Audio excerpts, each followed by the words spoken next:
Merci à Interphone d'être partenaire de cette 3e saison du podcast des entrepreneurs inspirants. Interphone, l'opérateur télécom 100% dédié aux entreprises.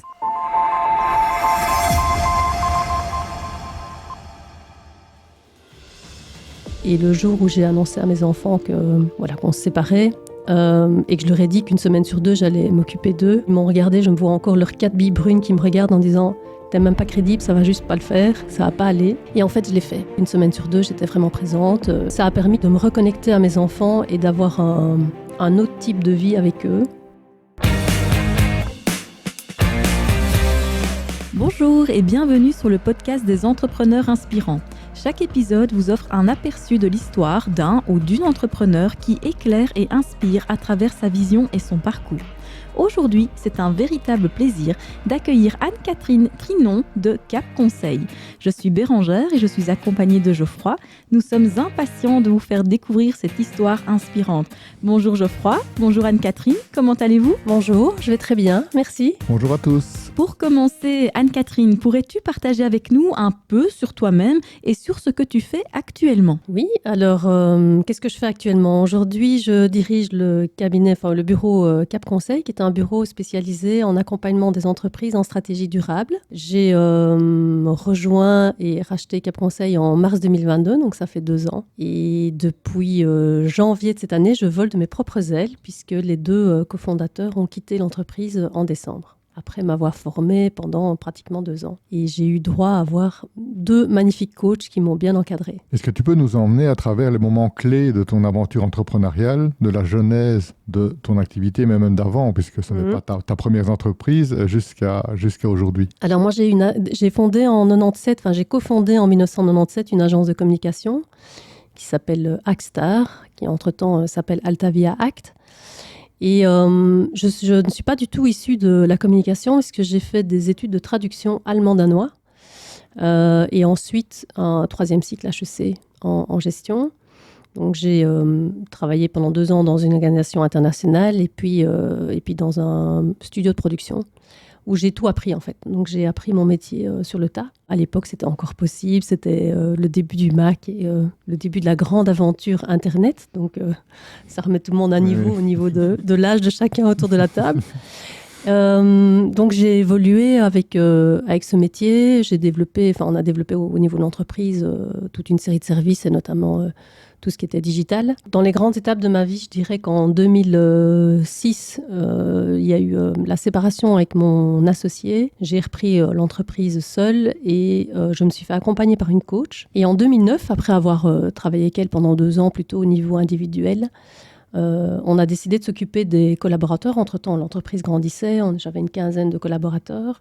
Et on a mis en place ce qu'on appelle un processus d'intelligence collective. Alors, c'était pionnier à l'époque, puisque à l'époque, c'était le début de tout ce qui était Isa Gates, entreprise libérée, intelligence collective, etc. Et on a lancé ce processus qui a également propulsé l'agence parce que ça a donné de l'autonomie aux collaborateurs et ça a permis de mettre pas mal de choses en place au niveau de l'entreprise, d'aller gagner certains contrats. Et en 2015, j'ai été approchée par un groupe français, le groupe Altavia, qui m'a proposé de me racheter. Tout en ayant vendu, j'ai fusionné Act avec l'agence belge d'Altavia qui s'appelait Altavia Belgique pour créer Altavia Act et me retrouver du coup à la tête de 80 personnes, dont 35 que je ne connaissais pas au départ. Et puis l'aventure a continué et en 2021, fin 2021, ça faisait 6 ans, je commençais à avoir envie de faire autre chose, d'avoir un vrai projet entrepreneurial, de retourner dans l'entrepreneuriat en fait. Et 2021, j'ai croisé la route de Cap Conseil et puis 2022, j'ai décidé de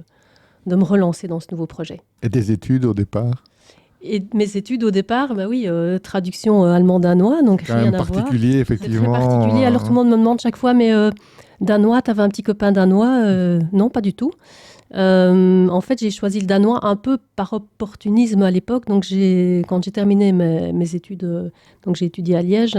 Quand j'ai terminé ma réto, je suis partie un an aux États-Unis. Et en revenant, j'ai décidé de faire la traduction en plutôt anglais-allemand, puisque j'avais étudié l'allemand en 2e langue. Et quand j'ai commencé, le danois est devenu langue officielle, Commission européenne. Et je me suis dit, si je sors avec la la combinaison allemand-anglais-danois, j'aurais vachement plus de chances de trouver du boulot en sortant, parce que c'était quand même une période un peu particulière où on avait un peu de mal de trouver du boulot. J'ai décidé de faire ça, de faire traduction et interprétation, et puis finalement de m'orienter juste sur la traduction. Mais en fait, je n'en ai jamais rien fait. C'est marrant parce que alors je dis toujours en rigolant, ça me permet de comprendre le gars du Muppet Show, mais même pas parce que c'est même pas du danois. Mais ça fait rire tout le monde et surtout, voilà. C'est un petit trait particulier. Oui, c'est vrai que du coup, le parcours est différent par rapport aux études de base. Est-ce que tu as toujours eu un penchant pour l'entrepreneuriat depuis ton plus jeune âge ou est-ce qu'il y a eu un moment déterminant où tu as ressenti cet appel de l'entrepreneuriat ? Je crois même pas. Je crois que j'étais quelqu'un de toujours très autonome, qui faisait bouger les lignes, qui remettait les choses en question depuis toute petite. Donc il y avait sans doute un élément. Mes parents étaient enseignants, donc rien à voir avec... donc je ne suis pas issue d'un milieu entrepreneurial, du côté de mes parents en tout cas. Du côté familial, il y avait quand même pas mal d'entrepreneurs. Et puis en fait, c'est le hasard qui a fait que je me suis lancée. J'ai eu 2 années où j'ai grandi très vite dans une organisation internationale avant de prendre la décision de partir ailleurs. Et déjà là, en fait, premier boulot, là, donc je refais HEC en cours du soir. Et puis il y a dans l'entreprise des grands Mac. C'est le début du Mac. Et puis moi, je suis encore en train de faire du découpage. Donc je m'occupais de la réalisation d'une brochure en 3 langues. Et donc, on faisait encore du découpage manuel, c'est-à-dire qu'on faisait des colonnes en Word, et puis on collait ça sur des feuilles, on mettait des photos, et on donnait ça à l'imprimeur. Donc, ça date de 93, quoi. Et puis là, j'ai fait mon petit calcul après 1 an, et j'ai été voir mon boss en disant, si vous me formez à la mise en page, vous allez économiser autant, etc. Donc, il y avait quand même déjà une réflexion derrière. Et la boîte qui m'a formée m'a engagée, en fait, l'année suivante, comme assistante commerciale et administrative, puisque j'avais terminé HEC. Et voilà, et donc je me suis formée. Et puis les associés se sont séparés et j'ai relancé Act avec mon ancien patron, en fait. Mais j'avais à l'époque 28 ans et je me suis dit, je fais ça et si je me plante, je ferai autre chose, on verra bien. Je n'avais pas encore d'enfant, mon fils est né 1 an après. Je n'avais pas d'obligation financière, donc j'étais libre. Et donc je me suis lancée un peu comme ça. Est-ce qu'il y a une personne qui a influencé ta décision de devenir entrepreneur ? Je crois même pas. J'ai eu des mentors. Donc des personnes sur ma route, j'ai quand même eu plusieurs personnes qui ont été bienveillantes sur moi, qui se sont penchées sur le bébé et qui m'ont fait grandir. Mais c'était pas obligatoirement des entrepreneurs. Mais j'ai eu quelques mentors, des gens qui m'ont accompagnée sur le chemin, que ce soit en termes de communication, que ce soit un jour, alors parfois on est guidé comme ça. J'arrive dans une imprimerie un jour et puis je devais faire des bons à tirer, donc il fallait régler les couleurs, etc. Et je connaissais rien, et là j'ai eu affaire à un vieil imprimeur qui m'a dit « je vais te montrer ». C'est en fait des rencontres qui font qu'on progresse et puis sans doute cette curiosité qu'on a d'une manière ou d'une autre de se dire tiens, je vais m'intéresser à un sujet, je vais aller jusqu'au bout du métier et puis je vais grandir avec d'autres. Ma coach, celle qui m'a accompagnée au niveau de l'intelligence collective, a certainement eu une influence positive, parce qu'à l'époque, quand j'ai écrit mon livre, parce que j'ai écrit un livre en 2019 qui s'appelle Avant j'étais un patron de merde, et qui explique tout ce qu'on peut être quand on est jeune, manager d'une entreprise et qu'on ne fait pas obligatoirement les choses bien. Et je dois dire qu'elle m'a donné quelques claques qui m'ont fait avancer aussi, quoi. Souvent, ce sont les rencontres qui nous font des déclics. Oui, au fur et à mesure de ma vie professionnelle, des rencontres avec des clients qui sont inspirants. C'est assez particulier parce que j'ai fêté mon anniversaire il y a quelques semaines et j'avais autour de la table tous mes amis. Et la plupart, je les ai rencontrés au fil de l'eau durant ma carrière professionnelle. Et donc, on finit par créer des liens qui sont différents parce qu'on rencontre des personnes inspirantes ou qui nous amènent quelque chose, quoi. Comment tes proches ont-ils réagi lorsque tu as décidé d'entreprendre ? Alors, c'était un peu particulier parce que mon père était déjà décédé à l'époque, mais ma mère était prof dans une Athénée. Elle était très engagée au niveau syndical et voilà la petite qui se met à créer une entreprise, quoi. Donc, j'ai eu quelques dimanches un peu particuliers où on dit toujours à Liège, c'est toujours les petits qu'on spotche. Et donc, j'avais parfois des discussions un peu difficiles où ma mère ne comprenait pas tout à fait ce que je faisais. Elle se disait, mais enfin, c'est quand même faire travailler des gens pour toi, etc. C'était un peu complexe. Et puis, je crois que le plus beau cadeau qu'elle m'a fait, c'est à la fin de sa vie, il y a une dizaine d'années, de venir visiter l'entreprise et de me dire, bah waouh, c'est quand même super ce que tu as fait, quoi. Donc, je crois qu'il y avait une vision des choses chez mes proches qui était différente, tout en me disant, je me souviens de ma mère qui me dit, mais pourquoi tu rentres pas plutôt à la poste tu pourrais avoir un beau poste à la poste, mais je voulais pas rentrer à la poste, moi, je voulais avoir mon entreprise. Et donc, voilà. Donc, c'est au fil de l'eau, mais c'est vrai que ça a été pas toujours bien accueilli au départ, parce qu'il y avait en fait cette représentation un peu inconnue, quoi. Je crois qu'il y avait la peur chez elle que je me mette en danger, que j'arrive pas à progresser. Et puis bon, voilà, les choses se sont bien mises, donc ça s'est bien passé, quoi. Et si tu avais l'occasion de revisiter un peu ton parcours, et s'il y a quelque chose que tu ferais différemment? Je pense que ce que j'ai mis en place avec les équipes était super. Par moments, je me suis demandé, tiens, est-ce que j'aurais dû vendre? Donc ça, c'est une des réflexions qui me reste en me disant, tiens, est-ce qu'on n'aurait pas pu faire autre chose, faire grandir cette structure différemment et l'amener peut-être aussi avec des éléments de durabilité, parce qu'en fin de parcours dans l'agence, j'avais quand même mis beaucoup de choses en place en termes de durabilité. Si c'était à refaire, je pense que peut-être que j'aurais abordé, parce que bon, quand on arrive à une scission avec un associé, c'est qu'on arrive au bout des choses, et donc peut-être qu'on aurait pu avoir d'autres types de discussions et éviter cette crise. Ça, c'est un des éléments. Je pense, si c'était à refaire, je tiendrais compte de ça. Et voilà, pour le reste, je pense que j'ai fait de belles choses et que je n'ai pas grand-chose à me reprocher ou en tout cas à regretter par rapport à tout ce que j'ai mis en place. Tu nous parlais tout à l'heure que des personnes t'ont inspiré, notamment mentors, coach aussi. Mais est-ce que tu as d'autres sources d'inspiration, que ce soit des expériences vécues, des livres ou toute autre chose qui aurait pu t'inspirer ? Alors, je crois qu'il y a eu des changements de vie aussi dans les événements que j'ai vécus. Il y a d'abord eu ma formation en coaching aussi. Donc, je me suis formée en coaching en 2010. C'est un changement identitaire. C'est 18 mois de formation qui se coupent bien. Donc, j'ai fait une thérapie à ce moment-là. Et donc, ça permet de remettre les choses un peu d'équerre. Donc, je crois qu'il y a certainement eu ça. Dans les livres inspirants, je dirais, il y a eu toute cette période où je me suis fort intéressée à tout ce qui était management, comment progresser, comment faire progresser les équipes, comment faire grandir les gens.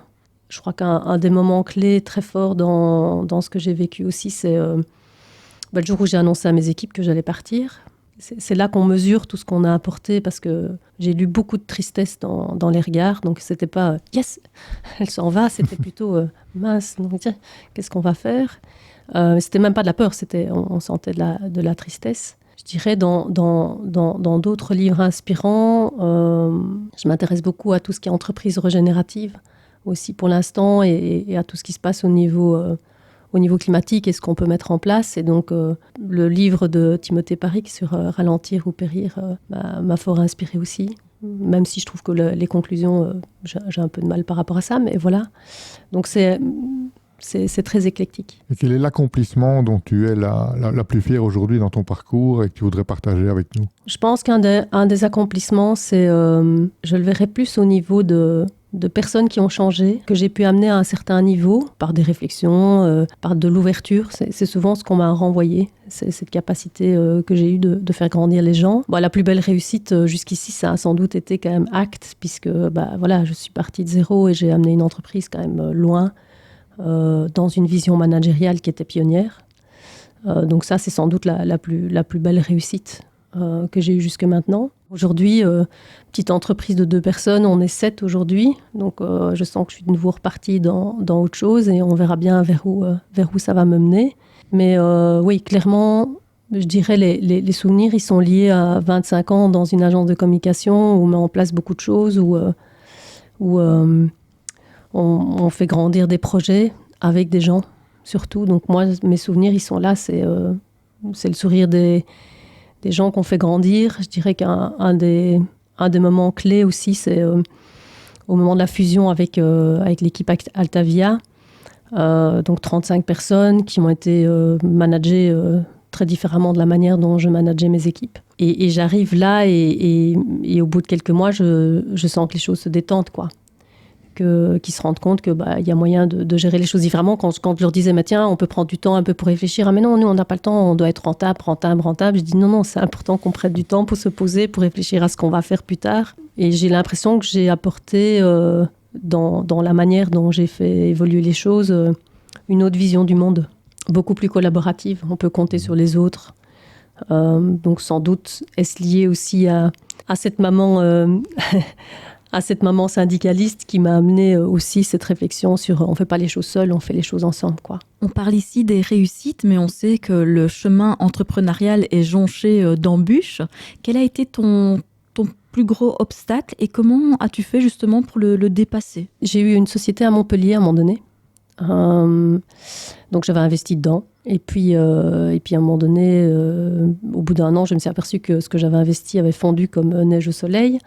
Et donc j'ai proposé de reprendre la gestion de l'entreprise. Et là, je me suis retrouvée, alors que mes enfants étaient petits, entre Montpellier et la Belgique, gérer 2 boîtes de cette manière-là, c'était quand même un peu casse-gueule. Et on a fini par devoir jeter l'éponge en France. Donc ça a été une leçon, mais intéressante aussi. Bon, comment est-ce qu'on gère une liquidation d'entreprise, etc., dans un pays où je parle français, mais je ne suis pas française, et donc il y avait quand même beaucoup d'éléments dont il fallait tenir compte pour ne pas se retrouver avec une croix sur l'épaule. Voilà, donc ça a été un moment un peu particulier, un peu difficile, mais voilà, ça m'a fait rebondir en me disant, la prochaine fois que j'investis, peut-être éviter de trop se disperser, rester bien concentré. Et c'est peut-être ce que j'ai appris et fait aujourd'hui, c'est-à-dire que quand j'ai rejoint Cap Conseil, je me suis dit, là, je m'investis à 100%, je devais réapprendre tout un métier, toute une manière de fonctionner, une entreprise différente. Et je pense qu'aujourd'hui, si après 2 ans, j'ai réussi à prendre un peu ma place, c'est aussi parce que je me suis investie à 100% et que je ne me suis pas détournée de l'objectif final. Et je pense que ça, c'est un élément important. On peut être multi-entrepreneur, mais c'est important à un moment donné de se concentrer et de faire une chose bien et de n'en faire qu'une seule. On remarque que beaucoup d'entrepreneurs, peut-être beaucoup trop d'entrepreneurs sont en région Belgique francophone, sont discrets, voire silencieux au niveau d'eux-mêmes, de leur posture entrepreneuriale. On en parlait un peu Oui. tout à l'heure. Ton avis par rapport à ça, toi qui es quelqu'un de la communication, quel est ton ressenti par rapport à cette tendance versus la tendance des pays anglo-saxons, où là c'est un peu l'inverse, et où on voit beaucoup d'entrepreneurs qui bombent le torse, et où on connaît parfois mieux l'entrepreneur que son entreprise. Quel est ton avis ? C'est vrai que c'est un constat, quand on compare la Flandre et la Wallonie. En Flandre, les entrepreneurs sont fiers de l'être. On a un côté, je trouve, en Wallonie beaucoup plus humble, à la limite trop discret, sur les réussites de chacun, ce qu'on est capable de faire, etc. Et donc, je crois qu'il y a un vrai rôle modèle à prendre de la part des entrepreneurs, notamment pour pousser la génération suivante. D'abord à se lancer et puis surtout à oser et à prendre plaisir à le faire. Alors je vois beaucoup plus de jeunes qui se lancent aujourd'hui dans l'entrepreneuriat que ce qu'on a fait. C'est vrai que même moi, je suis un peu une espèce de... Enfin, il y a peu de femmes chefs d'entreprise qui sont lancées à 28 ans, quoi. Donc ça fait un peu dernier des Mohicans comme ça, ou pionnier, je sais pas, un des deux. Et je pense qu'il y a de l'espace à prendre à ce niveau-là, et il y a une place à prendre au niveau de quelles sont les choses dont on est fier. Et je pense que oui, il y a quelque chose qui se joue en Wallonie par rapport à ça, et c'est très particulier, je trouve. Je ne sais pas pourquoi. Est-ce qu'il y a aussi le fait que, et ça c'est un autre élément, pour vivre heureux, vivons cachés. Je pense qu'il y a toute la problématique aussi en Wallonie de l'entrepreneur qui réussit, qui est un peu montré du doigt. Donc on se dit, on va essayer de rester discret, parce que si on se montre un peu trop en évidence, ça peut créer des jalousies. Enfin, c'est une croyance, mais c'est quand même bien prégnant. Et donc je crois qu'il y a un effet par rapport à ça qui est moins présent en Flandre. C'est vrai que nous ici, on n'ose pas trop se montrer qu'on évolue, qu'on réussit, par peur du jugement des autres, par peur du qu'en dira-t-on. C'est vrai que ça concerne beaucoup notre pays, même l'Europe aussi, enfin, certaines parties en tout cas, oui. Par rapport aux États-Unis où c'est complètement différent, en fait. Oui, tout à fait. Mais je pense que c'est une croyance et qu'en fait, il faut arriver à passer au-delà de cette croyance et pouvoir prendre sa place, quoi. C'est compliqué parce qu'on a à la fois peur de montrer qu'on réussit, mais on a aussi peur de montrer qu'on rate En fait, on sait plus Alors trop. oui, c'est ça. Alors que dans les pays anglo-saxons, de nouveau, le fait de rater fait que c'est bien vu parce que tu prends de l'expérience et c'est même vu positivement de dire ouais, j'échoue jusqu'à ce que je réussisse. Et ça, c'est un peu dommage. On ne Oui, sait plus c'est vrai. comment se positionner en tant qu'entrepreneur ici. Il est un peu schizophrène. Hein. Ouais. Est-ce que je le fais? Mais alors, si je le fais trop, je vais être un peu jugée. Si je ne fais pas assez... Et donc, c'est assez complexe, je trouve. Pour parler de leadership maintenant, comment décrirais-tu ton style de leadership et son impact sur la culture de ton entreprise? Je crois que j'en ai déjà un peu parlé. Moi, j'ai un leadership très humain. C'est l'humain d'abord et le reste vient ensuite. C'est en tout cas toujours ce que j'ai essayé de mettre en place. Et je trouve que quand on le met en place de cette manière-là, le reste suit en fait. Si on implique les gens, si on les autonomise, si on les respecte, si on dit merci, si on félicite, si on encourage, on a du retour. Et il ne faut pas le faire en se disant qu'on va avoir du retour. Le retour vient de manière naturelle. Moi, je crois que c'est une belle manière de faire progresser une entreprise parce qu'on a aussi des responsabilités en tant que dirigeant. On a des équipes. Enfin, en tout cas, moi, maintenant, j'ai une petite équipe. Je me sens responsable aussi de ce qu'ils deviennent et comment les faire progresser. Parce qu'il y a des jeunes. Et donc, comment les amener vers autre chose plus tard, quoi. Et en dehors de ton rôle d'entrepreneur, quelle passion ou hobby enrichissent ta vie? Donc, je fais du triathlon, donc ça occupe bien mes journées aussi. Je fais ça depuis quelques années, donc j'aime bien aussi être dans la nature. C'est une manière de retrouver mon calme. Je suis quelqu'un d'hyperactif, donc il faut une bonne dose de sport pour arriver à me calmer. J'adore cuisiner, voilà. Et puis, j'aime bien aussi passer du temps avec mes amis, faire la fête. J'ai la chance d'avoir 2 enfants qui prennent tout doucement leur envol et ça fait du bien aussi. Comment gères-tu l'équilibre justement entre cette vie professionnelle et cette vie privée? Alors je dirais que j'ai eu 2 vies dans ma vie, même plus, mais si je devais tirer des leçons, elles seraient plutôt à ce niveau-là. Donc quand j'ai lancé Act en 97, j'avais pas encore d'enfant, mon fils est né 1 an après, le deuxième est né en 2001 et j'ai eu la chance d'avoir, mon ex-mari en fait a pris un 4/5e temps et a profité des crédits temps pour s'occuper de nos enfants. Je crois que c'est un des premiers qui a demandé des congés parentaux, etc. Enfin, c'était extrêmement compliqué à l'époque de le demander. Il a eu des pressions à l'époque de son entreprise, mais il a maintenu sa position. Ceci dit, ça a eu pour conséquence qu'on s'est retrouvés en couple inversé, c'est-à-dire que c'est moi qui étais beaucoup moins présente, donc j'ai toujours veillé à la qualité plutôt que la quantité, mais je me souviens d'un jour où mon fils me dit maman, j'aimerais bien qu'on soit une famille normale. Je dis, mais c'est quoi une famille normale? C'est que tu viens de me rechercher à l'école à 3h30. Je dis, mais ça, c'est juste pas possible, quoi. Et donc voilà, c'est ce qui a mené une partie de ma vie. Et puis à un moment donné, j'ai changé de vie au niveau privé. Et le jour où j'ai annoncé à mes enfants qu'on se séparait et que je leur ai dit qu'une semaine sur 2, j'allais m'occuper d'eux, le grand avait 16 ans et le petit 12. Et ils m'ont regardé, je me vois encore leurs 4 billes brunes qui me regardent en disant... T'es même pas crédible, ça va juste pas le faire, ça va pas aller. Et en fait, je l'ai fait. Et donc, une semaine sur 2, j'étais vraiment présente. J'arrêtais à midi le mercredi. Ça ne veut pas dire que j'avais pas mon téléphone près de moi, mais au moins, j'étais présente. Et ça a permis de me reconnecter à mes enfants et d'avoir un autre type de vie avec eux. Et ça fait maintenant 10 ans. Et c'est vrai que là, j'ai créé des vrais liens avec eux. Donc, je pense que, voilà, si je devais reparler de cet équilibre, il y a eu cette partie de ma vie où j'ai décidé de vivre autrement, de refaire ma vie avec quelqu'un qui a 4 enfants. Donc, on s'est retrouvés quand même 6 à la maison, enfin 8 ensemble. Et ça a obligé à revoir la manière dont on voyait les choses une semaine sur 2, à être bien présente au niveau privé aussi. Et face aux défis quotidiens et au stress qu'on rencontre tous, comment est-ce qu'on maintient une attitude positive et comment est-ce qu'on se ressource? Alors moi, je me ressource beaucoup dans le sport et dans la lecture. Je lis aussi beaucoup. J'ai pas obligatoirement besoin de beaucoup d'heures de sommeil, donc ça aide. Ça, c'est le premier élément. Et puis le deuxième, c'est que moi, je crois qu'il faut... je suis une éternelle optimiste.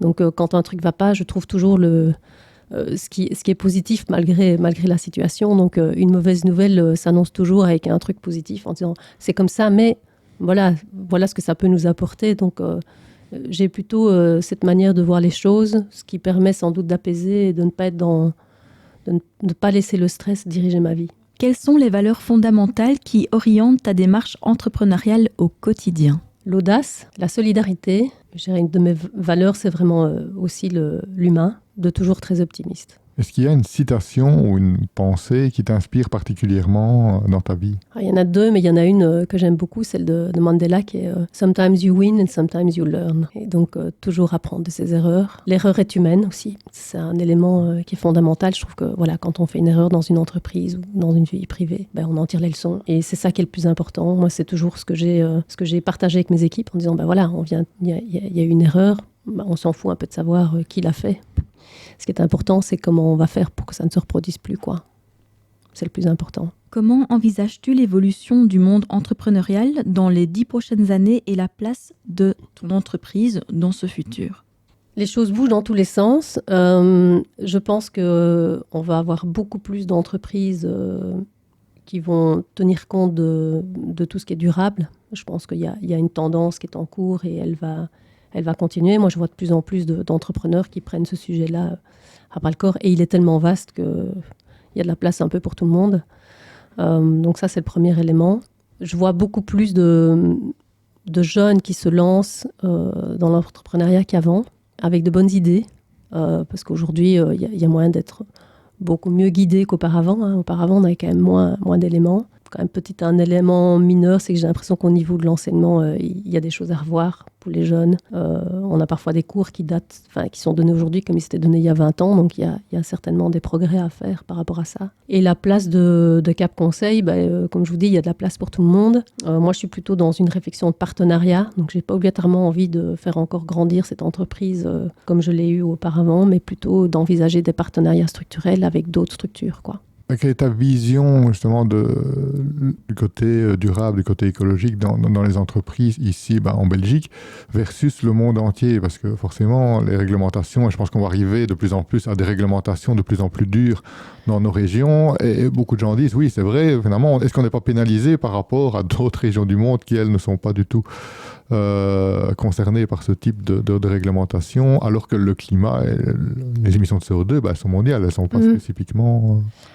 Alors, il y a c'est vrai que nous, on est spécialisé dans tout ce qui est reporting non financier, et notamment cette fameuse directive CSRD qui arrive sur le marché, poussée par la Commission européenne, avec une obligation pour toutes les entreprises. Nous, on la voit plutôt venir, on a plutôt salué de manière positive l'arrivée de cette directive. Pourquoi ? Parce que jusqu'ici, les entreprises racontaient un peu ce qu'elles voulaient. Il n'y avait pas de vérification, c'était la place au greenwashing. L'arrivée de cette directive change ces éléments-là, mais surtout, elle a une réflexion globale. C'est-à-dire que ça touche aussi bien les entreprises européennes que les entreprises qui sont étrangères, mais qui ont un siège en Europe. Donc ça va avoir des conséquences pour tout le monde. Tout le monde va devoir se mettre un peu au diapason, et c'est la force de cette directive. Ça, c'est le premier élément. Le deuxième, c'est que les choses bougent quand même un peu, que ce soit aux États-Unis ou en Chine. À un moment donné, ça va devoir bouger.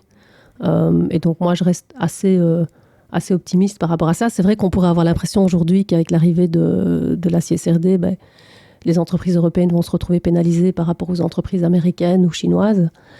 Moi, je ne crois pas que c'est le cas, parce que justement, il va y avoir cette obligation au niveau des filiales de rapporter. Donc, il va y avoir ce besoin d'avancer au niveau des entreprises. Alors, le reporting, c'est une chose.